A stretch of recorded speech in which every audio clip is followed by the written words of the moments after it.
Hi, I'm Paul Castline, a state constable from East Donegal Township, Lancaster County. Today I have with me Constable Christopher Lee from Wayne County.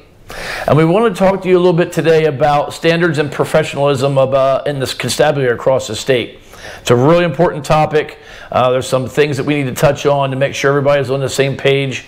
And we'll be right back after this short video.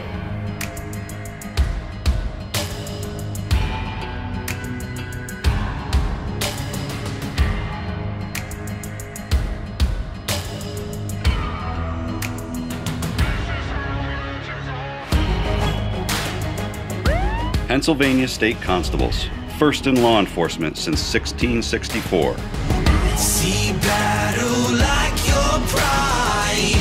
Oh, hunter, this is how legends are born.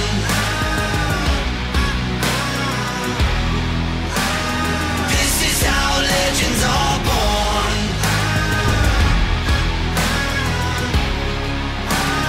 This is how legends are born.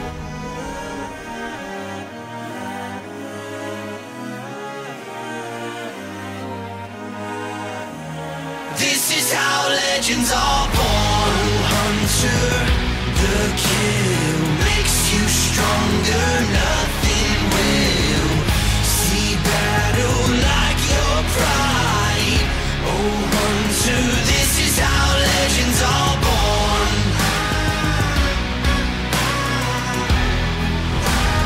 This is how legends are born.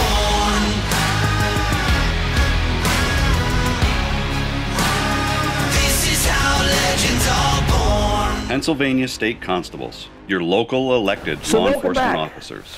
Today we want to talk to you a little bit about standards and professionalism across the state pertaining to constables.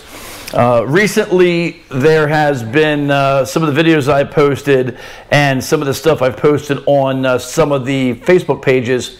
Some officers have come back and stated that I might not be expressing or portraying the proper message to everybody. So I want to take a minute and just touch on that.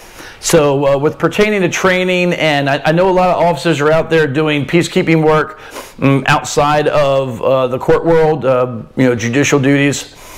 It's already been well established that constables, I shouldn't say well established, but it's been notated on the record that constables do not require Act 49 firearms or basic Act 49 to perform any duties outside of judicial work. We have that. If you look here, as I'm showing you here, the testimony from PCCD during a recent trial, you can see where they specifically state that constable duties pertaining to Act 49 only fall under the judicial role or judicial services that we provide. So anything that would be through the courts basically would fall under Act 49. What do you think about that, Chris? You think that's pretty accurate? I mean, we kind of get a lot of pushback about, well, some people say you do and some people say you don't. Is that, what do you think? Well, I think from the way the law is written, it looks like it just applies to the judicial duties and services. But that being said, I think that additional training is important as well, and whatever you can provide for your agency to prepare you for the services that you're going to work for it is important. So you shouldn't attempt or go out and try to do services you're not trained to do. That's part of the topic or the issue that was brought up from some of the other constables. Listen, I can't say this enough. Don't do anything because you saw it on one of our videos or that you heard it through the grapevine. Read, I keep saying this, read and educate for yourself. Read and educate yourself. We're just providing you the information. What you do with it is on you. But I will tell you is we do not promote going out and doing things if you're uncertified or untrained, such as carrying your firearm, actually doing patrol. I mean, there are some times, where you can be like an FTO, maybe have somebody that's with you that may be unarmed that's learning, that in certain situations, I think that would be okay. But you have to realize, when you're out there and you're untrained, or uncertified, you're putting yourself in a position of liability, and setting yourself up to for disaster down the road. So I think that's very important to get across. Is you need to have training, just like you said. Get certified before you go out and you do anything. Right. Talking to you new constables out there, there's no state guidance of what you're supposed to get trained in for the different services you might be interested in doing. So what I suggest is start a file and start looking at alternative training educational services that are out there. Some are free, some are expensive, some are less than expensive, and make sure you get the certificate for that training and put it in your file, and keep that in your records. Okay, just in case you get into a use of force situation or some kind of questionable situation where your training is going to be questioned, you can produce those certificates in that case. So, Pennsylvania State offers some free services for first responders / law enforcement. One of the recommended ones that I would suggest is the TIMS training, which stands for Traffic Incident Management. It's provided by PennDOT, and there's a good instructor who gives a long class. It's a 4-hour class, but it's free of charge, and he's giving this class across the state, and that's a very helpful class if you're have a mutual aid agreement with the fire department, or you are coming across the scene of an accident, or something like that, of how to treat a scene like that and be safe. I learned a lot. It was a long class, and I would probably recommend that to any constable who's just... There's other trainings out there other than TIMS. I mean, there's fire police. I mean, a lot of people are firefighters at some level. So I mean, that type of certification or training would play into the same thing. The reason why we keep harping on this training is because there are those of us that are venturing outside of the traditional constable persona, where we just are thought to have just served warrants or do executions of levies and stuff like that, and the need for this additional training is there, not only because liability reasons, but 2, to keep us safe, and 3, to bring us into this current climate that we're entering. If you're carrying an additional firearm like a shotgun or a AR-15 or a taser, you want to have that additional training, and you want to get a basic rifle class plus a patrol rifle qualification course. Those are available out there within Pennsylvania, and they're not that expensive. It's not a huge investment, and they also provide you certification with that, so you should have those trainings if you're carrying those weapons with you. Taser training is now yearly, just like a firearm, so you want to make sure that you have the current taser training for the particular taser model that you have. OC spray can be re-upped, baton training can be re-upped. CPR, AED. Yeah, there's a whole list of different trainings that are out there that we can do. I mean, we could sit here and list them all day long, but that'll just eat up all of our airtime if we list them all. Yeah, but you can find them out there online, or a different state service is offering them across the state. You just have to look them up. Call us.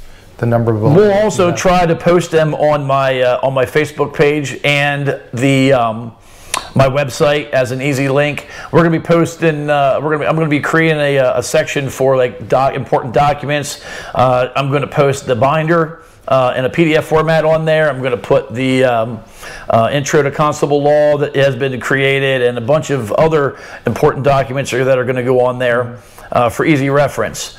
We'll also post any additional training that we have.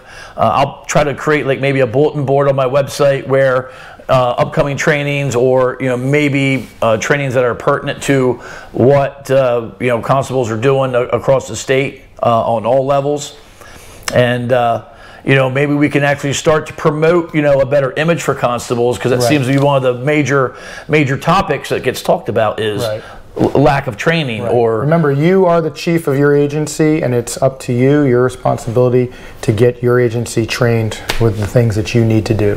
So don't forget that. So lastly, about touch on training here, we are trying to put together a conference, sort of a training conference or training summit or some sort of constable conference. And in that, we're going to have different trainings that are, like I said, pertinent to our daily routine jobs, CPR, AED. You mentioned a lot of them, traffic management. So check out my website and check the Facebook page out for any updates and upcoming training. And let's help create a better image for constables across the state. So next we want to talk about vehicles and equipment. Vehicles and equipment in constables, why do you think that's really a standards or professionalism thing? Well, I guess we want to talk about the vehicles that you shouldn't be getting. It's like no Kia Souls, no Hyundai Elantras, no plumbers vans, right, Paul? Right. Stay away from the... So one of the big things that also, I shouldn't say big things, but one of the other questions and or things that we see around the constable world in PA are their vehicles. We're always going to promote, if you're going to be in the law enforcement world, if you're going to be conducting law enforcement type activities, you should have a law enforcement vehicle, whether it's for transports, peacekeeping, traffic. If you show up and I'm not going to mention his name, but he knows I was going to be bringing up him as an example. But if you show up in a vehicle that looks like a plumber's van, and you got some magnet on the side that looks like it could be also from a plumbing company, no one's going to take you serious. There's reasons, a couple reasons. One's presence. Like if you're being hired to be on a peacekeeping detail, your vehicle helps with presence. It's going to be something that's going to be spotted from maybe 100 yards away, and you want to give off that air of professionalism and security and force, or law enforcement. So there are definitely vehicles you want to stay away from. The other reason why you want to stick with standard law enforcement vehicles is for the equipment. Equipment's very expensive. You're paying for it, right? And budgets are tight these days. So if you're looking at like a Taurus or a Tahoe or a Explorer, you're going to be able to purchase used accessories on eBay or brand new. Yep. And it's going to fit. Cost effectiveness, and they have proprietary units from many different companies, aftermarket companies that fit, whether you're running a K9 unit or a prisoner cage or a tactical box in the back or auxiliary lights. If you start venturing out of those mainline brands and models, you're going to have a harder time outfitting equipment in the vehicle, and the vehicle is not going to have that presence that you want. So remember your audience. You got three audiences if you're a constable: other law enforcement, the general public, and criminals. And you have to consider them every time you roll out with your gear and your vehicle. The other thing, talking about vehicles, is graphics. A lot of us, when I first started, I just wanted to go unmarked, and I wanted to fly under the radar and not be seen. No one really knew who I was or what I was doing. But that kind of works against us. One of the reasons why we're not known, or no one even knows about constables or anywhere, is because we're not visual enough. We drive around in unmarked cars, we drive around in vehicles that don't even look like law enforcement vehicles, and that's not helping to promote our presence. So here again, in moving forward, now that we're kind of got this train rolling, we're also going to need to improve our visual, I guess, whatever you want to call it. Just being visual in the public, and the only way to do that is going to be get some graphics. So an additional way is going to be to get some graphics. So check out some of these pictures of the vehicles that is part of my team so far. Not everybody has them yet, but if you look here, you'll see the style and the layout that we decided to go with.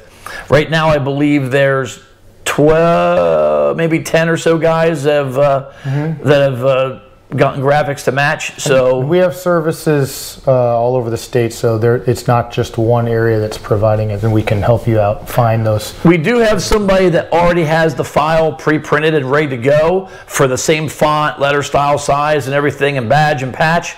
And his information is in the comments listed below.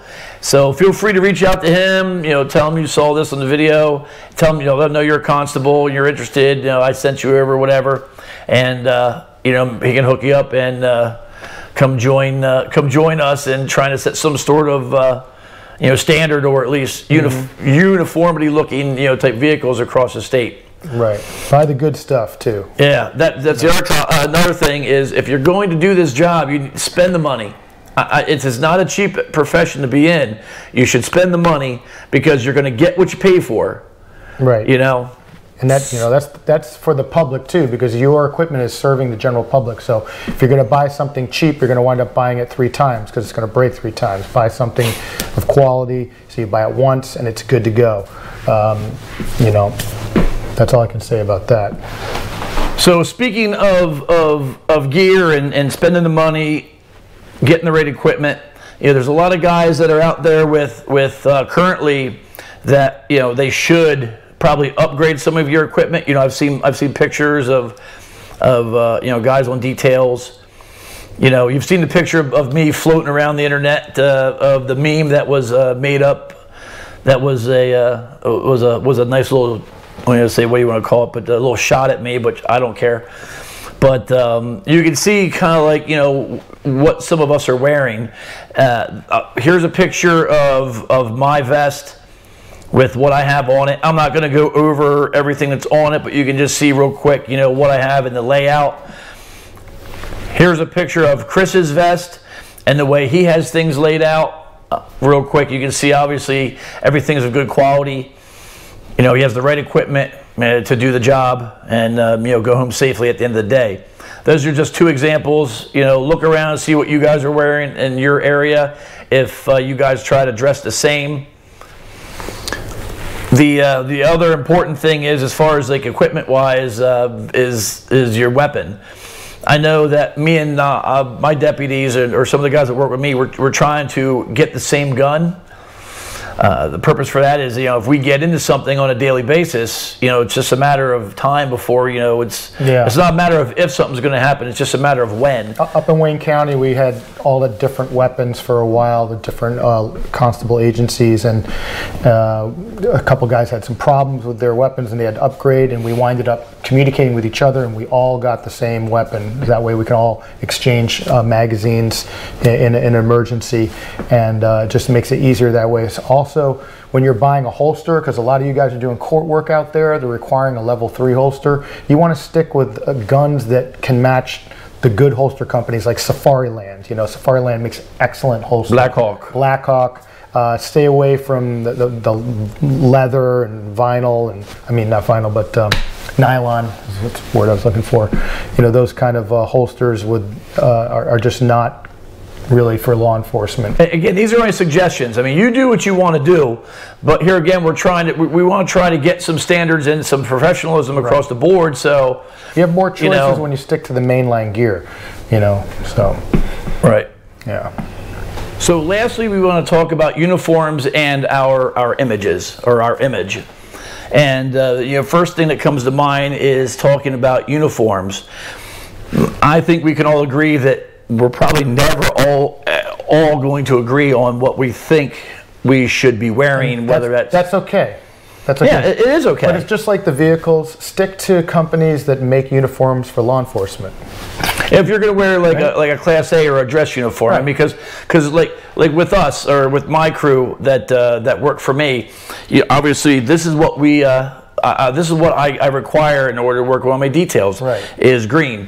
OD green pants, OD green shirt. I prefer the tactical. It's real easy to put patches on and off.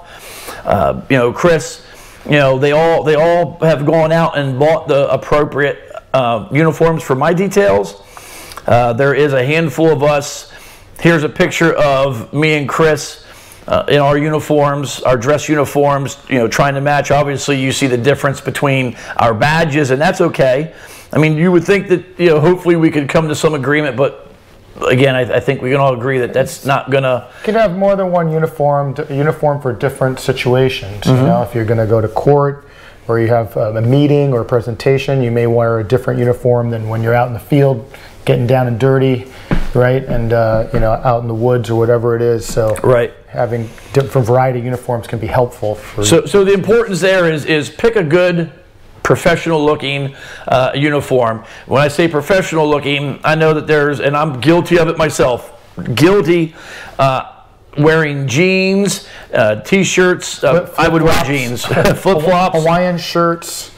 you know, t-shirts that have, you know, mustard stains or, you know, bleach stains, or they have holes. Some guys, you know, they'll have constable shirts that all the lettering's flaking off. It just doesn't promote a positive. I take my uniforms to the dry cleaners when I can.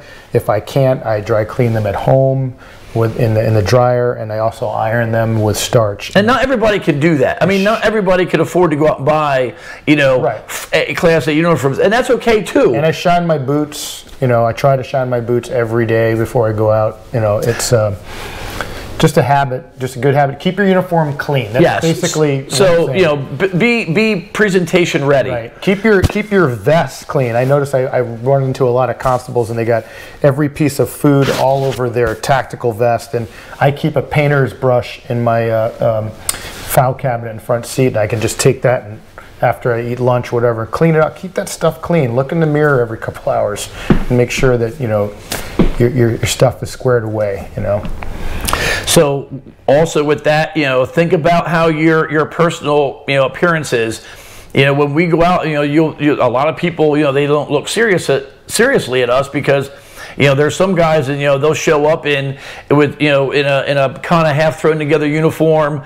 They got, you know, crap all over their shoes or their boots, you know, because they just came from they haven't shaved a factory. You know, you haven't shaved in 5 days. At least trim that. You know, you remember, you're in the public. You are a public official.